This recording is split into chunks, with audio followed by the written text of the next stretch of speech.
During my decade-long social media journey, I've gathered a few anecdotes that I'd like to share with you. The first story is an internal medicine physician in Las Vegas. His name is Zubin Damania. And you may have heard of him because he's also known as Z-Dog MD. And what he does is create edgy rap videos where he raps about topics like safe sex, alternative medicine, vaccines.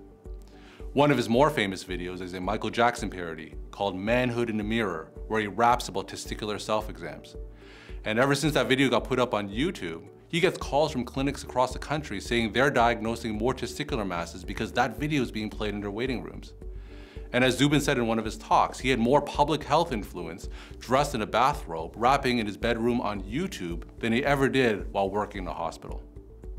The second doctor I want to talk about, his name is Howard Lux. He's an orthopedic surgeon in New York. And he has a popular blog where he talks about various orthopedic issues.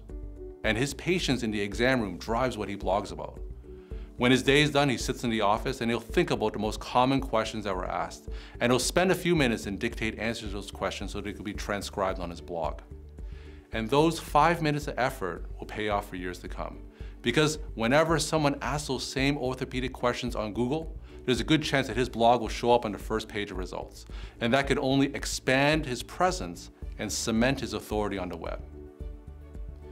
The third story I want to talk about has to do with Facebook, the world's largest social network with over 1 billion users. If you Google MacArthur OBGYN, which is a practice in Texas, there's a good chance that their Facebook page will come up on the first page of results. I was talking to one of the gynecologists, his name is Jeff Livingston, and he said having a Facebook page allowed his group to connect with a demographic who ordinarily would be a little bit apprehensive while going to the gynecologist, teenagers. And he was talking to one of his teenage patients and she told him how cool it was that her doctor's practice was on Facebook, and that was the only reason why she read educational materials on STDs and teenage pregnancies. And those are 3 great examples of how doctors are using social media today.